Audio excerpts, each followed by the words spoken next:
Boa noite, Eduardo. Igor Adorno, estamos ao vivo na Bandeirantes. Sua análise, né, do que foi esse jogo, né, e também o porquê da escolha de alguns jogadores, né, como você optou pela estreia do lateral, né, direito, o Guimarães, e análise geral do que foi essa vitória do Atlético. Boa noite. Cara, é um jogo que ele se desenhou para a gente conseguir um placar elástico, né, pelo tanto de oportunidades que nós chegamos ali no último terço.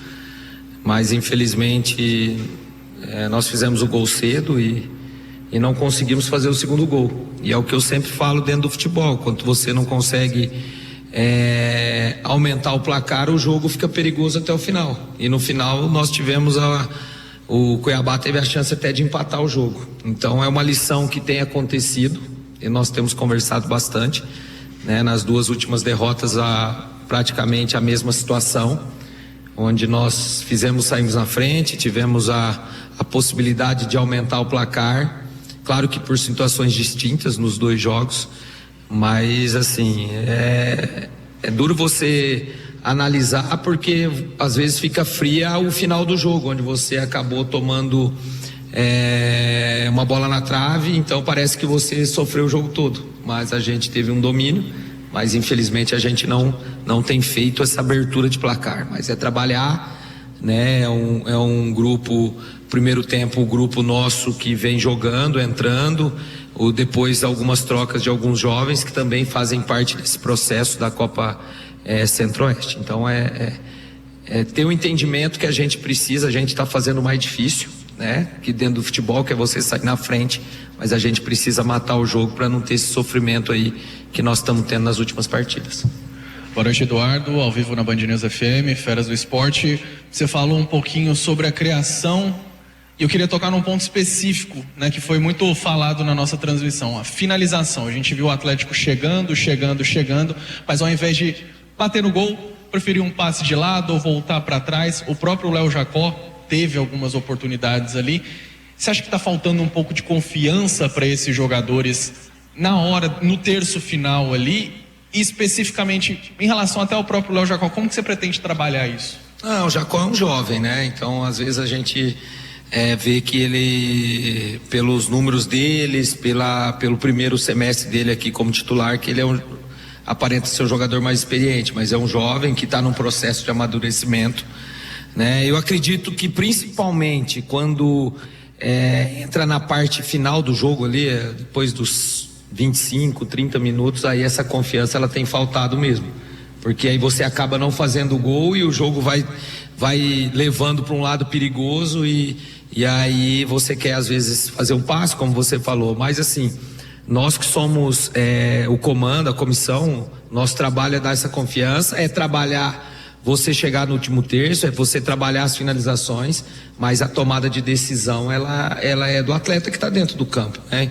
Então a gente vai continuar trabalhando, continuar dando confiança. Eu tenho certeza que a partir do momento que a gente sair na frente e conseguir fazer um segundo gol, essa confiança ela vai voltar e a gente vai conseguir vitórias, porque a gente está criando. O mais difícil no futebol é você criar, e até o final do jogo a gente tem sofrido pouco. A gente tem sofrido no final do jogo ali, depois dos 30 minutos. Os 3 jogos foi assim, jogos controlados. Claro que contra o Vila teve o lance do pênalti, um pênalti, eu volto a dizer, um pênalti que poderia ter sido marcado ou não, mas aí no final do jogo essa confiança de você não matar o jogo e às vezes tomar um gol, ela acaba tirando, e aí o sofrimento é muito grande na parte final. Eduardo, até em cima disso que você respondeu agora na sua última resposta, que o Atlético nos últimos 3 jogos sofreu mais no final. Você acredita que o aspecto físico está pesando nisso? Se sim, o que vocês podem fazer para melhorar fisicamente essa equipe, para que parece que o Atlético sente um pouco mais no segundo tempo e acaba caindo um pouco do ritmo e da imposição que vinha praticando no primeiro tempo? Eu não vejo físico, eu acho que é mais o aspecto do jogo mesmo, né? Porque você está ganhando o jogo, que nem contra o Náutico, até 30 minutos, um jogo controlado. Claro, o Náutico teve uma posse em alguns momentos, mas pouca finalização. Aí em 3 minutos você acaba tomando um gol. Aí mentalmente os últimos 15 minutos foi muito ruim, né? O Vila já foi diferente, mesmo tomando o gol, após o gol nós tivemos até o lance da infelicidade do segundo gol as melhores chances. O Guilherme teve 2, o Coutinho teve 2, o Vila teve quase nada. Aí você acabou tomando o gol aos 43 do jeito que foi, aí mentalmente o abatimento, não teve jogo E hoje, de novo, você não conseguiu fazer o gol, se nós conseguíssemos fazer o gol, e aí o adversário, ele se joga, um time jovem, de qualidade, mais jovem, jogou pro tudo ou nada, então eu não vejo da parte física, eu acho que é mais isso aí, a partir do momento que a gente conseguir, a hora que a gente estiver na frente do placar, fazer esse segundo gol, a gente vai conseguir administrar melhor a partida.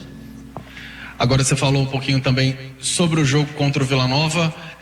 Eu quero pegar o gancho justamente pensando na Série B. Como que foi o trabalho no dia depois da reapresentação? Como que foi a conversa com os jogadores por toda a situação daquela partida? E como tem sido o trabalho com o considerado G1 pensando no jogo contra o Londrina, que o Atlético precisa vencer e ainda não venceu na Série B? Forte, né? Ontem foi um trabalho, claro, 48 horas, mas eles já trabalharam dentro da carga aceitável. Hoje de manhã foi um trabalho muito forte, amanhã nós vamos trabalhar, vamos ter 4, 5 treinos. A gente tem que valorizar aspectos positivos, né? Então, vocês viram os jogos, principalmente os 2 últimos jogos da Série B, onde que a gente teve um domínio e poderia ter vencido. Valorizar isso, mas ao mesmo tempo também ter a cobrança que a gente precisa dentro de um campeonato desse nível pontuar. E essa pontuar está passando muito por alguns aspectos que eu não preciso vir aqui falar que foi nítido nos jogos, alguns erros que aconteceram fazem parte, só que nós precisamos minimizar, né? Porque quando você é envolvido pelo adversário, e aí você vai ter uma cobrança mais dura em relação ao coletivo. Então a gente mostrou coisas positivas, mostrou também os ajustes, porque mesmo quando nós voltarmos a ganhar, que foi hoje, se Deus quiser no domingo vão ter, mas assim, e escolher as peças, né? Escolher peças que no momento estejam mentalmente melhor, jogadores que, como foi o caso, por exemplo, o Assis chegou, não estava na carga do estadual, você vê que está solto, o próprio Giovani, né? O próprio Coutinho, que treinou 20 minutos contra o Vila antes do jogo, até era uma preocupação e entrou no jogo solto, está fazendo uma grande semana. Então eu tenho certeza que no domingo a gente vai fazer um grande jogo novamente, por mais tempo, isso eu tenho batido com eles, que a gente precisa ter um domínio mais tempo e os gols vão sair e a gente vai conseguir essa vitória e embalar aí na Série B. Beleza, obrigado, Eduardo. Até amanhã, técnico Eduardo Souza.